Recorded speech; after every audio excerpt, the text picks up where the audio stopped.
19 वर्षीय सचिन पाठक 9 साल से अपने पिता नीलेश पाठक को खोज रहा है, जो 2009 में अपने मालिक के लिए 1.5 लाख रुपया कलेक्ट करने के बाद गायब हो गया था। दूसरी ओर योगेश भाटे नामक 23 साल का मैकेनिक भी अपने पिता को उसे छोड़कर जाने का रहस्य जानना चाहता है। 12 साल पहले 2006 में उसके पिता प्रशांत भाटे उसके घर वालों को छोड़कर अचानक गायब हो गए थे। और वहीं दूसरी तरफ पुलिस का एक खबरी ज्योति नाम की कॉलेज लड़की पर नजर रखे हुए है, जो सुबह कॉलेज के लिए निकलती तो है, पर कॉलेज पहुंचने की बजाय श्रृंगारवाड़ी नामक पुणे की एक बस्ती के एक घर में दिन भर रहती है। जब एक बार इस बात का पुष्टिकरण हो जाता है कि उस घर की मालकिन माया अपने घर से प्रोस्टिट्यूशन का रैकेट चला रही है, पुलिस उस घर पर रेड करती है। माया के घर में एक पूजा घर पुलिस के कान खड़े करता है।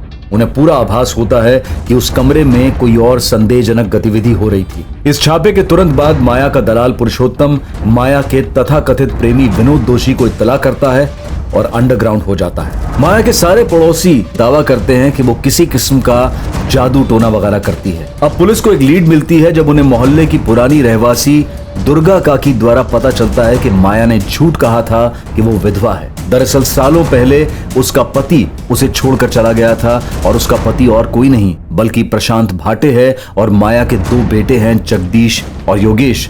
इतने में माया का मुलाजिम पुरुषोत्तम पुलिस से संपर्क साधता है और वो पुलिस को कोई जरूरी जानकारी देना चाहता है। अब आगे एक ठोस संदेह था कि माया भाटे के घर में प्रोस्टिट्यूशन के अलावा कोई अमानवीय गतिविधि भी चल रही थी। अब पुलिस को खबर मिली थी कि माया का एक कत्ल से भी संबंध है और खबर देने वाला था उसका अपना दाहिना हाथ, उसका दलाल पुरुषोत्तम, जो कि मांग कर रहा था कि उसे इस केस से बाहर रखा जाए। क्या था यह मर्डर केस और कौन था पीड़ित? पर मर्डर किसका हुआ? पुरुषोत्तम को गारंटी चाहिए तो उसका इस केस में नाम नहीं आएगा। उसने बोला है कि वापस फोन करेगा। वैसे मैंने मेरे बंदे लगा रखे हैं उसकी तलाश में। सर, इस माया के दोनों बेटे योगेश और जगदीश हमारे पास हैं। सर, हो सकता है इन दोनों बेटों को कुछ पता, पर हमसे छुपा रहे हैं।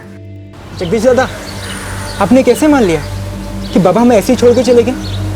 मुझे तो बचपन में भी यकीन नहीं था और अब भी नहीं है। तू 9 साल का था और मैं 14 साल का, तो बचपन से तेरा था यार। तुझे लगता है बाबा ने मुझे कुछ अलग से कहा इसलिए मुझे यकीन हो गया? जितना तुझे पता है उतना मुझे पता है। जब उतना ही पता तो कैसे यकीन कर लिया कि बाबा हमें छोड़ के चले गए? जो आई ने बोला मैंने मान लिया, बस। मुझे इस केस के बारे में और भी जानकारी चाहिए। किसका मर्डर हुआ था, कब मर्डर हुआ था? पुरुषोत्तम अगर ये बोल रहा है कि उस पूजा वाले रूम में कुछ नहीं है, मतलब जरूर उस रूम में कुछ ना कुछ है। ये हमारा ध्यान भटकाया जा रहा है। मुझे स्ट्रांगली लग रहा है उस पूजा वाले रूम और इस मर्डर के बीच कोई ना कोई कनेक्शन जरूर है। सर, माया उस कमरे को हमेशा बंद रखती थी। कहीं ऐसा तो नहीं कि उस कमरे के अंदर कोई डेड बॉडी दफन हो? खान, तुम और तावड़े उस पूजा वाले रूम का दोबारा से पोस्टमार्टम करो। पद्मा, माया के दोनों बेटों को टैग करो, बात करो उनसे। गया। मुझे किसी भी सूरत में माया का वो लवर विनोद जोशी चाहिए। और पुरुषोत्तम को बोल कि हम उसे सरकारी का भाव बना लेंगे, कोई चार्ज भी नहीं लगाएंगे उससे। लेकिन शर्त यही है, उस मर्डर की मुझे पूरी जानकारी चाहिए। चल, साहब ने बुलाया है। सुन, मेरा ये लॉकअप में दम घुटता है, तो मैडम के लिए एसी लगवा दे। एक पैकेट अगरबत्ती का बंदोबस्त कर दे। रे शानी, ना तो एक होटल का कमरा है और ना मैं रूम सर्विस वाली हूँ। चल चुपचाप। माया ऐसा भी क्या दफन है उस कमरे के अंदर जिसकी वजह से तुम इतना डरी हुई हो?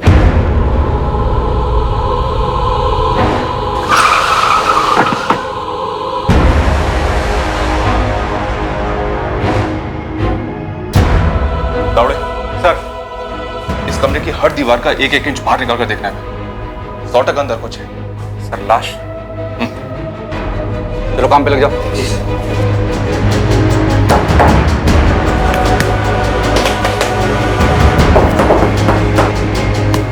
किसकी लाश है उस कमरे में? साहब, मैं बोली ना आपको, मैं उधर से पूजा करती है। पूजा भक्ति से की जाती है माया? तुम डर की वजह से पूजा करती हो। किस चीज का डर है? किसको मार डाला तुमने जिसका डर तुम्हें ये सता रहा है कि वो कहीं भूत बन के तुम्हारे सामने ना आ जाए?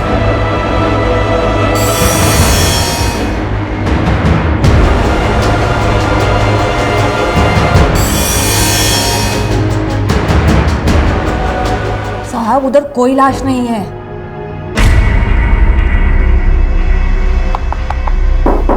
एक मिनट।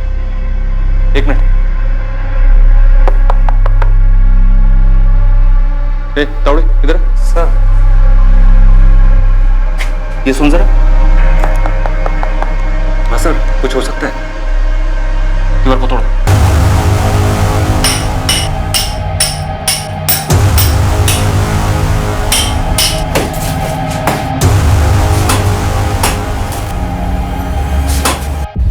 योगेश भागा नहीं है मैडम, बस थोड़ा परेशान है। ठीक है, लेकिन है कहाँ पर? फोन नहीं उठा रहा है, गैराज भी नहीं जा रहा है, घर पर भी नहीं है। क्यों?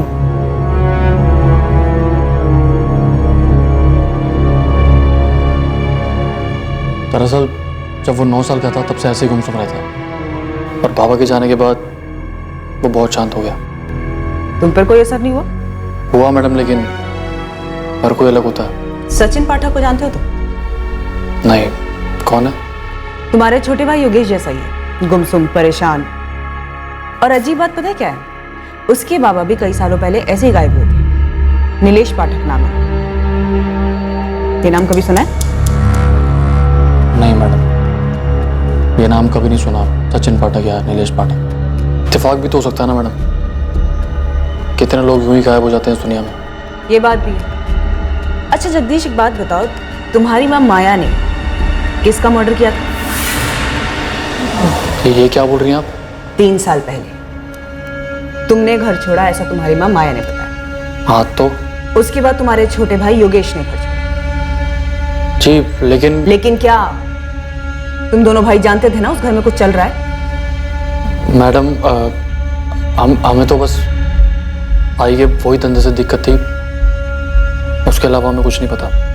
वैसे जब बाबा हमारे साथ थे तब भी ये सब करती थी। तुम्हारे बाबा भी इन सब में शामिल थे? ये आदमी विनोद जोशी, ये पता नहीं आई की जिंदगी में कहां से आ गया, लेकिन जब से आया ना मैडम, पैसा बरसने लगा। जगदीश, वो आई। सुन रहे बाड़ा? घंटे भर के लिए बाहर जाके खेल। पर क्यों आई? आई बोल रही है ना, जा बाहर जा।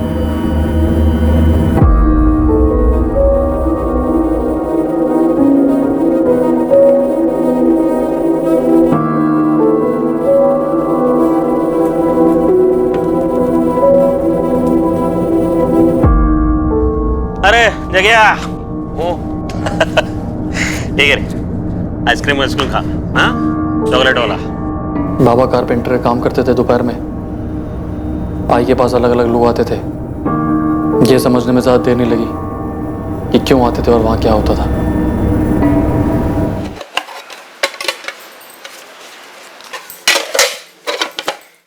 ये ले जगदीश, योगेश को भी लेके जाना, जो मन करे वो खरीदना। ठीक है।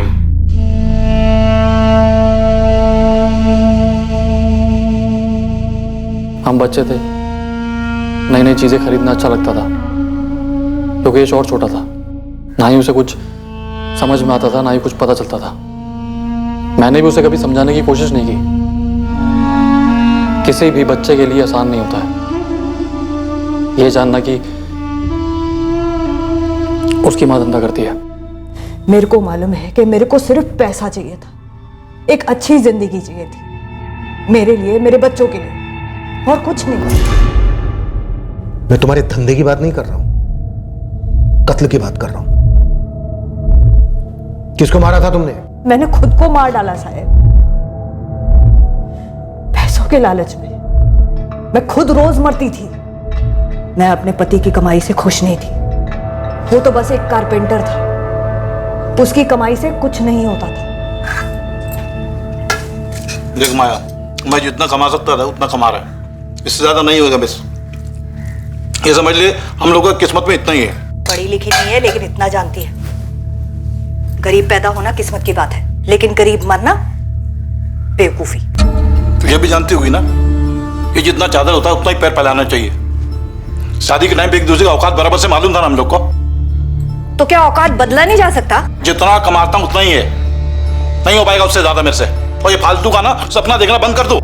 मैं नहीं छोड़ पाई अपने सपनों को। सपने देखना कैसे छोड़ सकता है कोई? मेरी विनोद से मुलाकात हुई, वैसे भी मैं अपने पति से दूर जा रही थी। मेरी विनोद से नजदीकियां बढ़ी और पैसों से भी। क्या बकवास कर रहा है? पागल हो गया है क्या? कह रहे इतना क्या फड़फड़ा रही है तू? हाँ, ये देख, ठंडे दिमाग से सोच।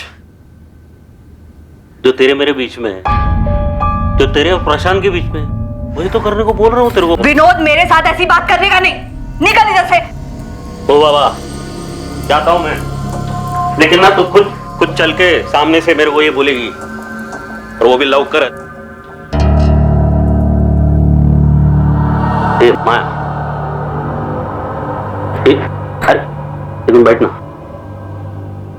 रे बाबा। देख, जितना सोचने में बुरा गंदा लगता है ना, वैसा बिल्कुल भी नहीं है। देख, तू दोपहर को अकेले रहते, मैं कैसा आता है? मेरे से कोई और आएगा। देख, करना तुझे वही है जो हम करते हैं, लेकिन सोच, तगड़े पैसे मिलेंगे, तगड़े। तेरी जिंदगी ना ऐसे फटकन बदल जाएगी। हाँ, एक दोपहर का 2000, 1000 तेरा, 1000 मेरा। चल मेरे को बोल, ये तेरा प्रशांत महीने का कितना कमाता है? 6000, 7000? अरे उतना तू एक हफ्ते में कमाएगी। मन बनाएगी तो 4 दिन, पूरा मन लगाएगी तो 2 दिन में, अरे 1 दिन में कमा सकती है। मेरे संग तुम्हें एक बात याद रख, ये मर्दों की जरूरत ना बहती नदी है, कभी सूखती नहीं। तो तू काय को सूखी सूखी जिंदगी जी रहे रे? काय को? ठीक है, सोच के बता मेरे को, आता हूं। बहुत घिन आई थी विनोद की ये बात सुनकर, लेकिन पैसे के लिए तरसते हुए भी बहुत घिन आती थी साहब। इसीलिए हाँ बोल दिया। पहली बार बहुत गंदा लगा साहब, लेकिन जब हाथ में पैसा आया ना, फिर सही गलत कुछ भी नहीं लगा। सोचा कि शरीर ही तो है। पैसे की धुंध छा गई थी, एक अच्छी जिंदगी मिल गई थी, बच्चों के लिए कुछ कर सक रही थी मैं। बच्चे लोग रोज बाहर का खा रहे हैं, नए नए सामान खरीद रहे हैं। जगदीश बोला तुमने पैसा दिया उन लोग को? हाँ, मैंने दिया। किधर से दिया? पेड़ लगा दे पैसे का?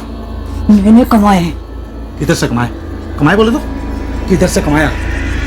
मैं क्या पूछ रहा हूँ, किधर से कमाया माया? और मला शरीर बेचती है अपना, सोती है लोगों के साथ। शरीर मेरा है, मैं बच्चों को वो दे रही है जो तू अपने अगले जन्म में भी अपनी कमाई के साथ नहीं दे सकता। बच्चे लोग को मालूम है कि उसकी माँ क्या है? बोला बच्चे लोग को तुमने? नहीं, वो स्कूल में होते हैं और तू काम पे, दोपहर में आते हैं लोग। तेरे को क्या लग रहा है तू बहुत बड़ा पुण्य का काम कर रही है? पुण्य और पाप से जिंदगी चलती है, पेट भरता है उससे। जिंदगी जिंदा लोगों की होती है और तू लाश है, घटिया सड़ी हुई लाश। पर मेरी ही चिता पर तो पक रही है ना रोटी। बस मैं तो यही जानती। प्रशांत ने रोज दारू पीना शुरू कर दिया। वो ये सच्चाई सहन नहीं कर पाया और एक रात हम सबको छोड़कर चला गया। मेरे को पता था कि वो वापस नहीं लौटेगा। मैंने ये सच्चाई मान ली थी। मैंने प्रशांत से कभी झूठ नहीं बोला और आप लोगों से भी नहीं बोल रही है सर। मैं सच बोल रही है, मैंने कोई खून वून नहीं किया है। माया, अभी तक तुमने हमें अपनी जिंदगी की सच्चाई बताई है, उस कत्ल की नहीं। हमें उस कत्ल की सच्चाई चाहिए। जगदीश, तुम अभी कुछ छुपा रहे हो। मुझे मालूम है कि तुम जानते हो कि तुम्हारी माँ ने किसका कत्ल किया। किसी का नहीं। तो फिर उस बंद दरवाजे के पीछे जिसे तुम्हारी माँ पूजा का कमरा कहती थी, किसकी लाश दफन है? किसी की भी लाश नहीं हुआ।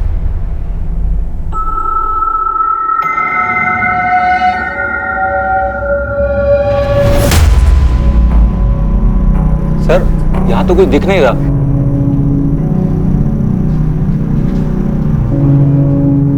तो फिर है कहां?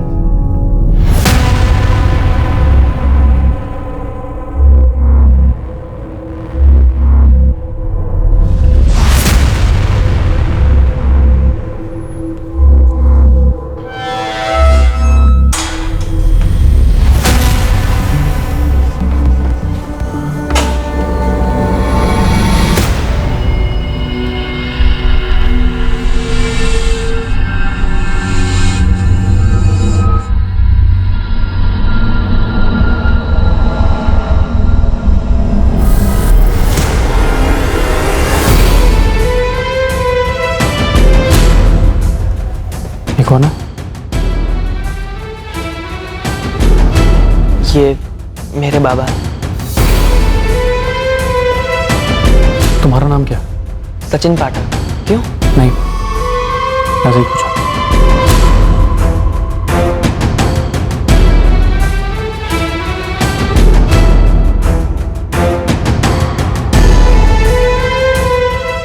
सचिन पाठक को जानते हो तुम?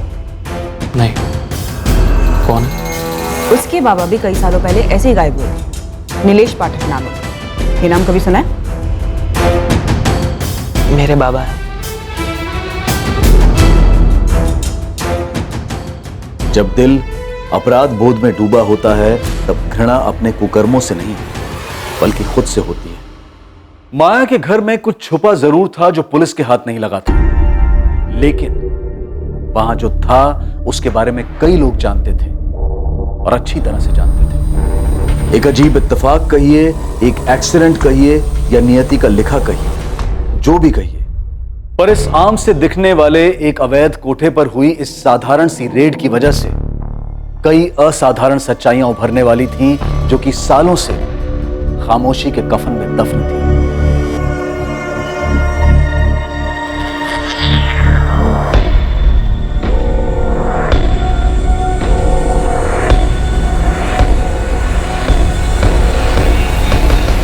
सर उस कमरे में कुछ नहीं है और वो एक दीवार जिस पर हमें सबसे ज्यादा शक था, वहां से भी कुछ नहीं निकला। सर ये माया का बड़ा बेटा जगदीश, इससे भी कुछ पता नहीं चल रहा है। वो दूसरा बेटा योगेश अभी भी लापता है? यस सर, जगदीश बता रहा है कि योगेश काफी डिस्टर्ब हो गया है। इस माया को जितनी भी गर्मी दो ये पिघलने वाली नहीं है। विनोद जोशी का क्या स्टेटस? हमारी टीम और दया के लड़के दोनों लगे हुए हैं, पूरे शहर में अलर्ट इशू किया। और पुरुषोत्तम वो अभी तक सामने क्यों नहीं आया? उसने दया से कहा था कि शाम को फोन करेगा, लेकिन सर अभी तक फोन किया नहीं उसने। अभी तक हमारे पास बस ये एक ही लीड थी, पुरुषोत्तम या फिर विनोद जोशी आता है। पता नहीं क्यों मुझे ऐसा लग रहा है कि उस दिन माया का पति प्रशांत भाटे घर छोड़कर गया ही नहीं था।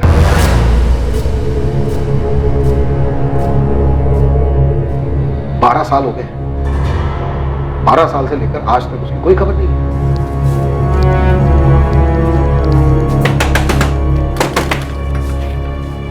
दादा, वो पुलिस आई के पूजा घर के बारे में कुछ कह रही है। उस कमरे में कुछ है क्या? आपको कुछ पता है?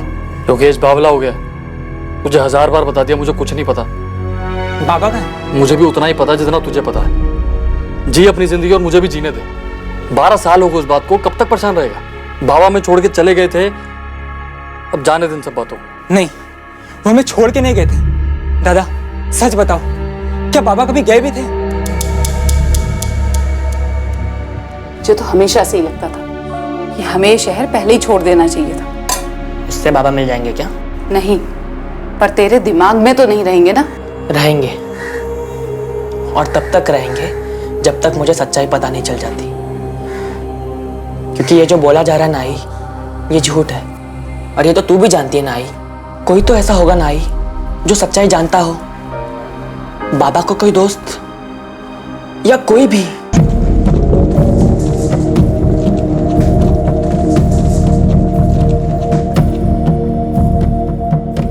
योगेश बाबा हमें खुद छोड़ के चले गए थे, वो है कहीं? ये सब तेरे दिमाग का वहम है। कोई वहम नहीं है, मुझे अब पक्का यकीन है कि आई ने ना बाबा को मार डाला। और उस कमरे में ना जरूर कुछ है। उस कमरे में कुछ नहीं है। तू एक काम कर, उस कमरे में ढूंढ, पूरे घर में ढूंढ, पूरी दुनिया में ढूंढ, लेकिन दोबारा मेरे पास दुखड़ा लेकर मत आइयो। वैसे जिंदगी खराब है, तू जा यार।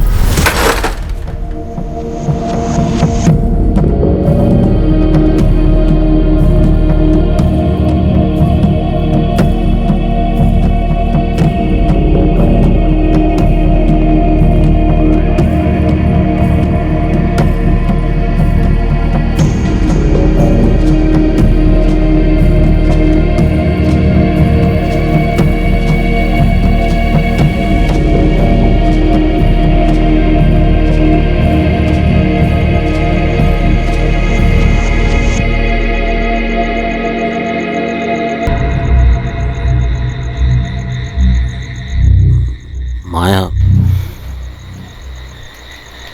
तेरे को डर नहीं लगता?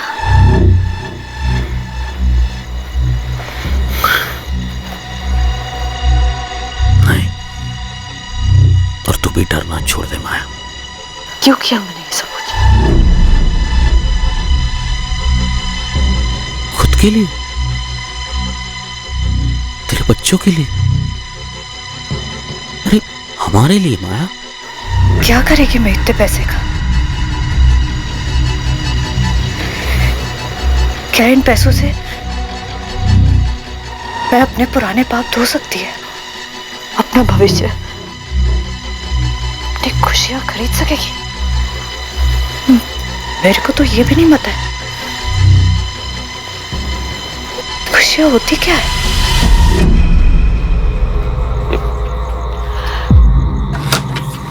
माया,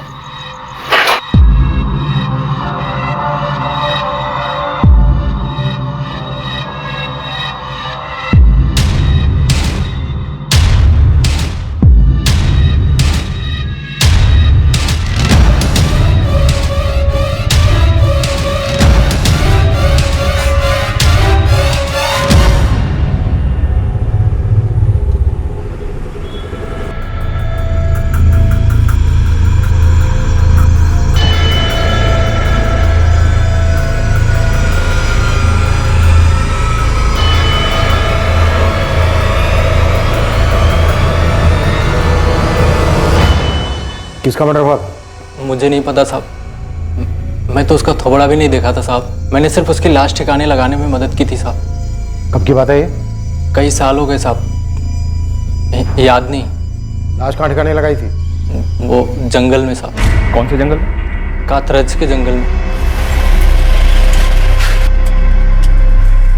मैं उन दिनों विनोद भाऊ का टेम्पो चलाता था। एक रात को उन्होंने मुझे माया ताई के घर बुलाया भाऊ।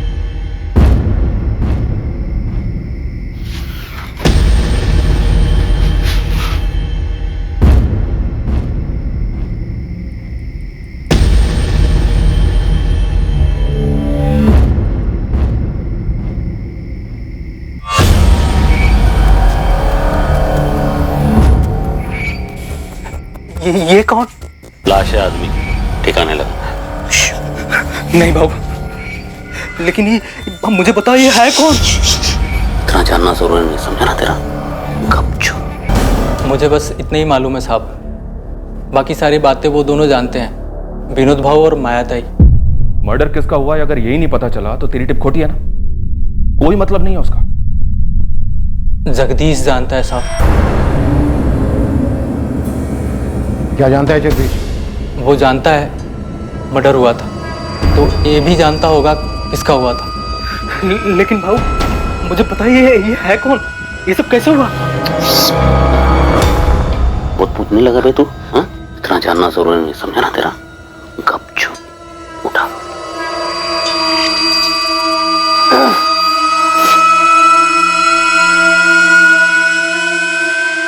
जगदीश वही था, उसने शायद खून होते हुए देखा हो साहब। और तेरा ये विनोद भाव कहाँ मिलेगा सर?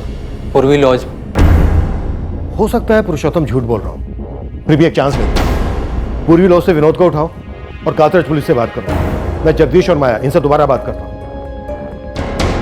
खान इतना तो पक्का है कि उस घर का कुछ ना कुछ अतीत है, ताला थी।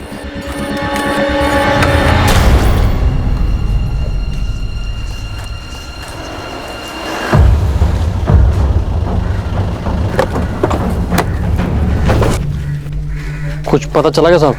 सब कुछ पता चला, चल थाने। सर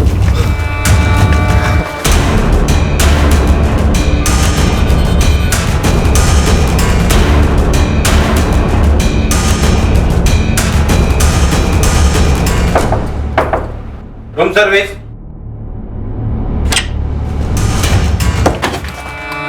अगर भागा तो यहीं पे ठोक दूंगा, दोबारा अपने पैरों पर चल नहीं पाएगा तू, विनोद जोशी। माया, तुम्हारे पति प्रशांत भाटे ने कभी घर छोड़ा ही नहीं था, है ना? वैसे कातरज के जंगलों में हम उस लाश की तलाश कर रहे हैं। भूतों से डर लगता है ना तुम्हें? हमें भी लगा तुम्हारे घर में अजीब, ऐसे लगा जैसे कोई भटकती आत्मा हो। नाराज सी। तुम्हारा खेल अब खत्म हो गया है माया। पुरुषोत्तम ने सब कुछ बोल दिया है। विनोद जोशी को अरेस्ट कर लिया हमने, और हमें यह भी पता चल गया है कि तुम्हारा बेटा जगदीश उस कत्ल का गवाह है, उसको भी उठा लिया। साहब, जगदीश उस टाइम बच्चा था, उसने कुछ नहीं किया, उसको छोड़ दो साहब। तुमने और विनोद जोशी ने मिलकर मारा ना प्रशांत भाटे को? नहीं साहब। ठीक है, पुरुषोत्तम और विनोद जोशी के साथ अब हम जगदीश को भी तोड़ेंगे। साहब, मैं सच बोल रही है कि तुमने और विनोद जोशी ने मिलकर प्रशांत भाटे को मारा? नहीं। सच चाहिए मुझे माया, सिर्फ सच। वो प्रशांत नहीं था, वो मेरा एक ग्राहक था। उसका नाम मेरे को नहीं मालूम। देख विनोद जोशी, माया एक औरत है, इसलिए अभी तक हमने सख्ती दिखाई नहीं उसके साथ, लेकिन तेरा नसीब ऐसा नहीं होगा, समझा? मैंने कुछ नहीं किया साहब, सच बता रहा हूँ मैं। ये जो भी खुनमुन जो भी हुआ है आप बता रहे वो सब पूरा का पूरा माया ने किया। अच्छा, प्रॉफिट आधा आधा करेगा, लेकिन जुर्म पूरा का पूरा उसके सर पे डालेगा? नहीं, मैं सही बता रहा हूँ सब। मैं उस आदमी को जानता तक नहीं था, उसको मारूंगा क्यों? पुरुषोत्तम ने बताया कि तू भी उनके साथ था। तूने देखा था वो खून होते भी देखा था। कौन था वो आदमी? प्रशांत भाटे, तेरा बाप? नाम नहीं मालूम, लेकिन वो चेहरा मैं कभी भूल नहीं सकता। मैडम बता रही थी कि कोई सचिन पाठक है जो अपने बाप को ढूंढ रहा है। उसके बारे में क्यों पूछ रहा था? जिसको मारा गया था वो वही था।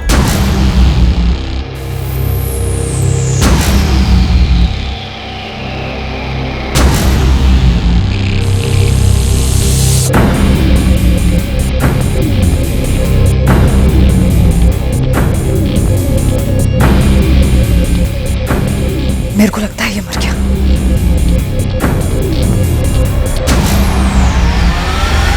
वो आदमी सचिन का बाप नीलेश पाठक था? नाम नहीं मालूम। तो तुझे कैसे पता वो सचिन का बाप था? सचिन के हाथ में उसके बाप की तस्वीर देखी थी, वही चेहरा जो रोज रात को मैं ना चाहते हुए भी देखता हूं। मेरी आई भी देखती होगी। इस पैसों के लालच ने पहले मेरे को मारा,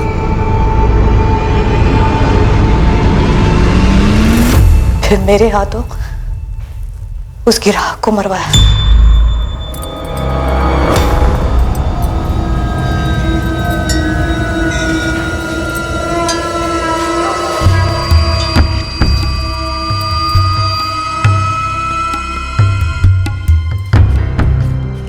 ओहो, क्या बात है बाबू, बैंक वैंक लूट कर आए हो क्या?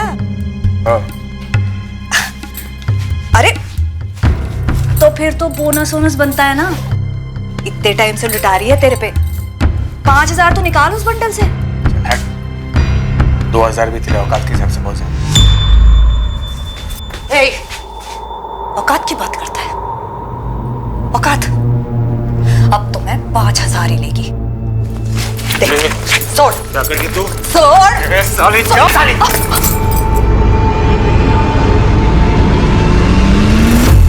आसमान में बादल नहीं छाते साहब, मेरे सामने नोटों के बादल छाते थे। उसके पास इतना सारा पैसा था साहब, और ऊपर से ऐसी बात। मैं उसको कैसे छोड़ देती साहब?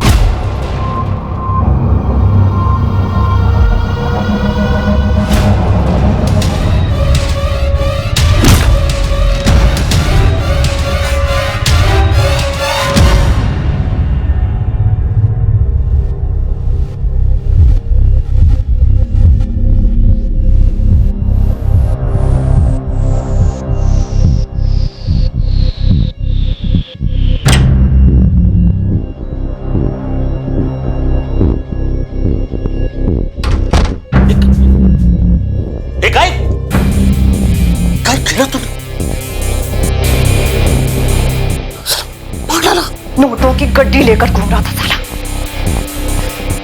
जरा से पैसे ज्यादा क्या मांग लिए, औकात दिखाने लगा।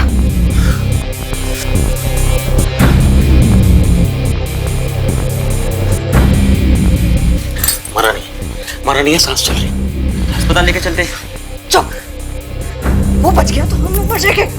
और उन्हें बचा सकते हैं। चुप। विनोद,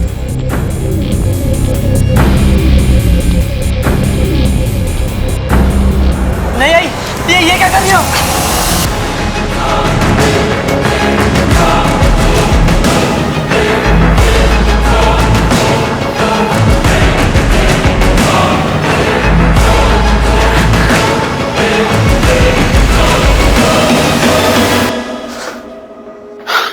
लाश बनी हुई। वो योगेश बारी खेल रहा है, मैंने देखा उसे। कभी भी आ सकता है वो। अभी छुपाते हैं, रात को ठिकाने लगाएंगे। चले जगह, ये जगह संभाल अपने आप को। देख, तुझे तेरी आई की मदद करनी है, समझ लगा है? ये खून साफ करना है, समझ लेना। आई की मदद करे इसे। योगेश घर आया उस दिन, उसे कुछ मालूम नहीं था। फिर रात को पुरुषोत्तम आया, वो लोग लाश को जंगल में ले गए। योगेश तब सो रहा था। बहुत पछतावा होता है साहब,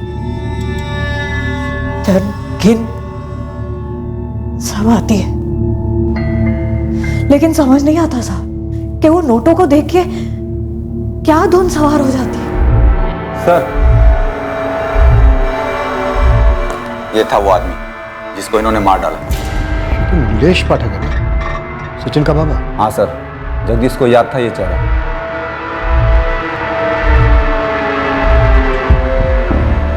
ये था ना वो?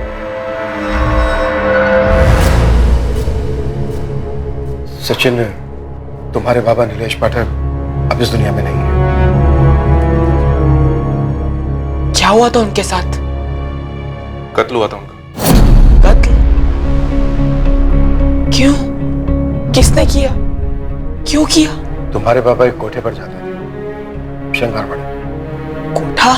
हाँ, माया भाटे नाम है उसका। उसने और उसके साथीदार ने तुम्हारे बाबा का मर्डर कर दिया था।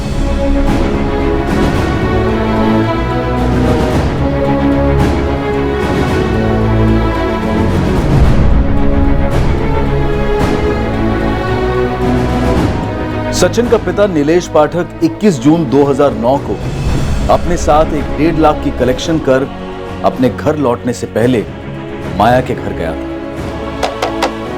नीलेश को उस दिन कोई अंदाजा नहीं था कि वो फिर अपने घर कभी नहीं लौटेगा।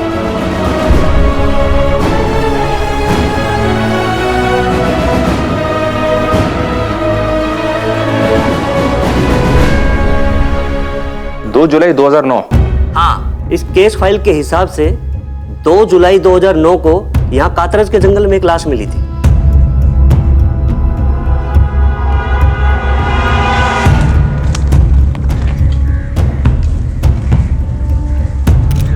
शरीर पे कोई कपड़े नहीं थे, दूसरी कोई आइडेंटिफिकेशन भी नहीं थी।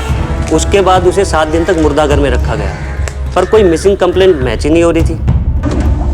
उसके बाद 9 जुलाई 2009 को उस लावारिस लाश का अंतिम संस्कार कर दिया गया। इस केस के इन्वेस्टिगेशन ऑफिसर 3 साल पहले रिटायर्ड हुए। इस नीलेश की मिसिंग रिपोर्ट दर्ज नहीं हुई थी, बस इसके खिलाफ पैसे लेकर फरार होने की शिकायत की गई थी।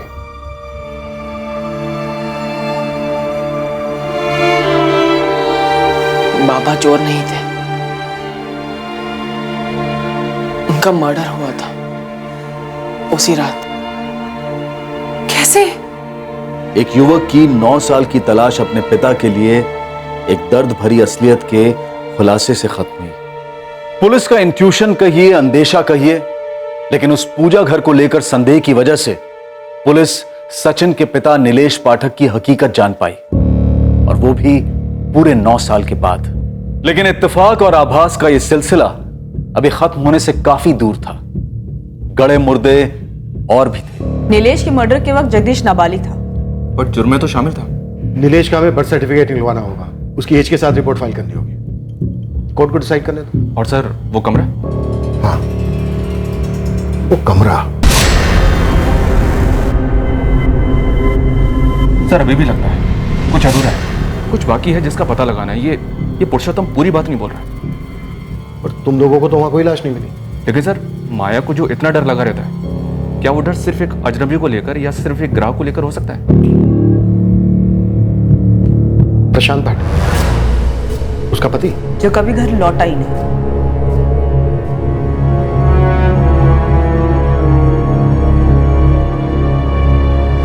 मुझे मेरे भाई जगदीश से मिलना है। तू था कहाँ इतने दिन? तेरा फोन ही बंद था। है कहाँ वो? आई ने किसी को मार डाला था। आपको इतने साल से मालूम था? मेरे सामने हुआ था योगेश। अब ये नहीं कहना कि तुम्हें नहीं मालूम कि बाबा कहाँ है। दादा, अरे अब तो सच बोल दो। 12 साल हो गए, 12 साल। दादा, दादा! इत्तेफाक से हुए माया के घर पर उस एक छापे ने कई अधूरी कहानियों की कड़ियां सामने लाकर रख दी थी। वो कड़ियां जो तलवार बनकर 2 युवकों की जिंदगियों पर लटकती रही।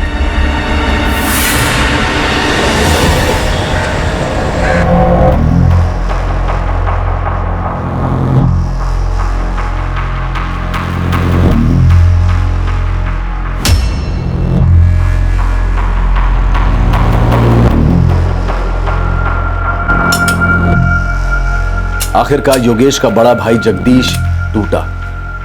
वो उस राज को अपने अंदर और नहीं रख पाया जिसने सालों से उसे और उसके ज़मीर को बंदी बना रखा था।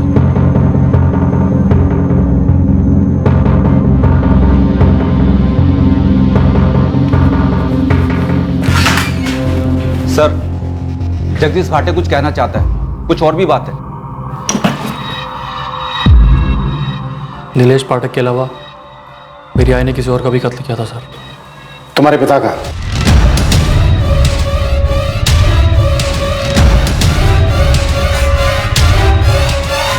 माया, तुम्हारे बेटे जगदीश ने सब कुछ सच सच बता दिया।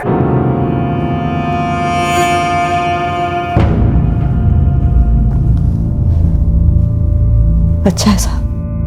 साहब, क्या सच बोलने से, कबूल करने से दर्द कम होता है क्या? हो सकता है, लेकिन जुर्म कम नहीं होता। तो सच यही है साहब कि जगदीश और योगेश का बाप मेरा पति प्रशांत उस रात घर छोड़कर चला गया था। मेरे को नहीं मालूम था कि वो वापस आ जाएगा। तो कौन होती मेरे पूछने वाली? तेरे क्या लगा मैं क्या कभी लौट के नहीं आया क्या? तेरा हाथ भी लोग जो साला दिन में आता था अभी रात को भी आने लगा क्या इधर?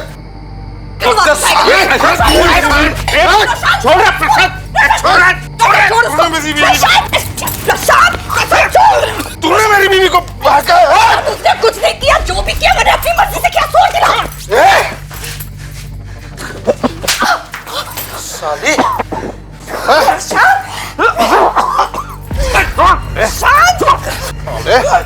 पिंडे साले छोड़ साले।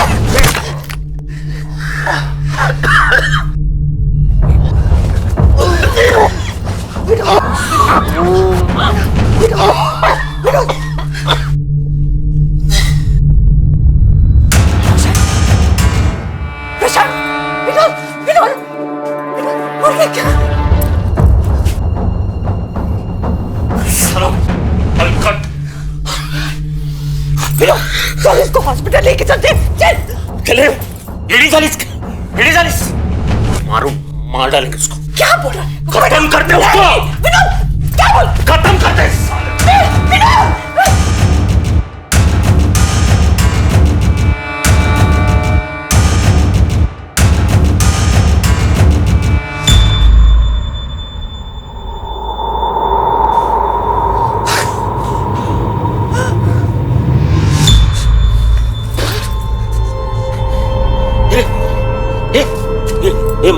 माया बगरी माझे समोर बघ।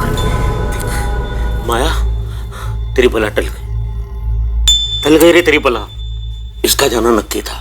तेरी जिंदगी अभी पूरी की पूरी तेरी, ये घर भी। हाँ, संभाल।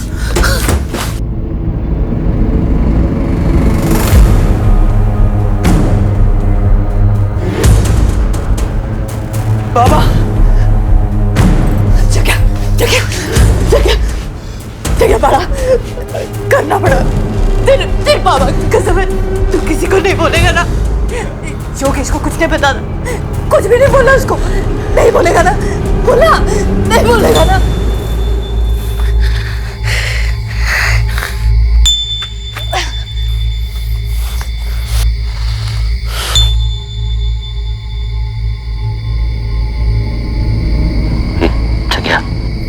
मदद करनी होगी तुझे,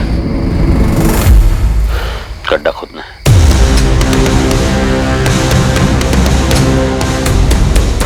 उस रात के बाद मैंने वहां पीछे कभी कदम भी नहीं रखा।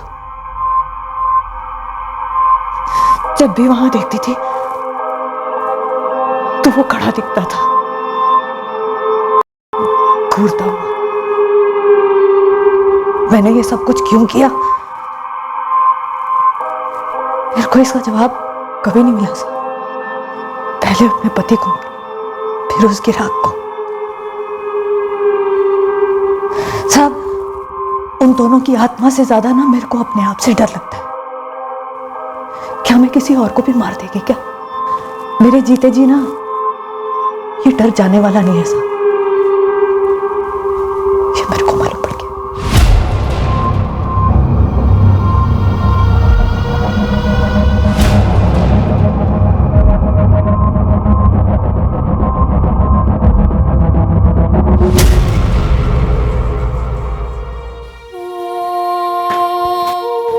योगेश, स्केलेटन के सैंपल से जो डीएनए लिया गया वो तुम्हारे और तुम्हारे भाई जगदीश के डीएनए से मैच हो गया है। वो कंकाल तुम्हारे पिता प्रशांत भाटे का ही है।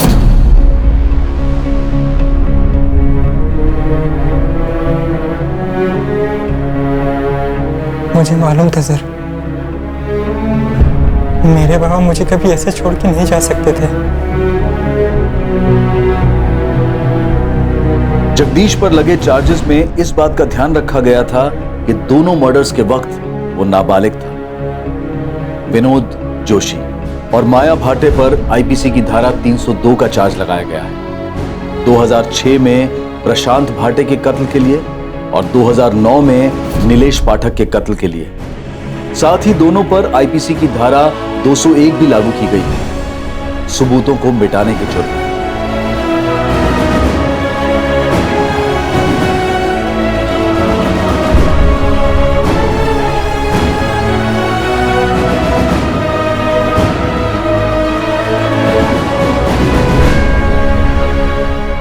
एक कत्ल 12 साल पहले हुआ और दूसरा कत्ल 9 साल पहले, और दोनों के बारे में किसी को भनक तक नहीं थी। 9 साल पहले अगर नीलेश पाठक पैसों के कलेक्शन के बाद माया के कोठे पर ना गया होता तो क्या होता?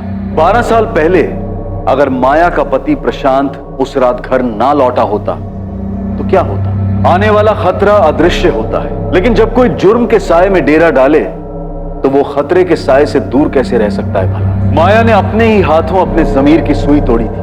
अपने ही पति प्रशांत को मारकर उसे अपने ही आंगन में गाड़ने में माया को कुछ गलत नहीं लगा। उसी तरह उसने नीलेश पाठक को पैसों के लिए मारकर उसकी लाश को जंगल में ठिकाने लगाया। पर माया ने अपनी पूरी जिंदगी डर और अफसोस की गिरफ्त में बसर की। ये एक दस्तूर है कि जुर्म मुजरिम का सुख चैन छीन लेता है और मुजरिम से जुड़े लोगों का जीना दुश्वार कर देता है। सोचें, समझें और सतर्क रहें कि लालच और स्वार्थ जीवन धारा पर हावी ना हो जाए। जैसे ही उमड़ती लालसा का एहसास हो, सतर्क होकर पीछे हो जाएं। जुर्म के लपेटे में ना आए, उस लालसा की आग में खुद को ना जलाएं। अब मैं अनूप सोनी आपसे विदा लेता हूं। याद रखें, क्राइम और आपके बीच में सिर्फ इतना फर्क है कि आप कितने सतर्क हैं। सतर्क रहें, सुरक्षित रहें।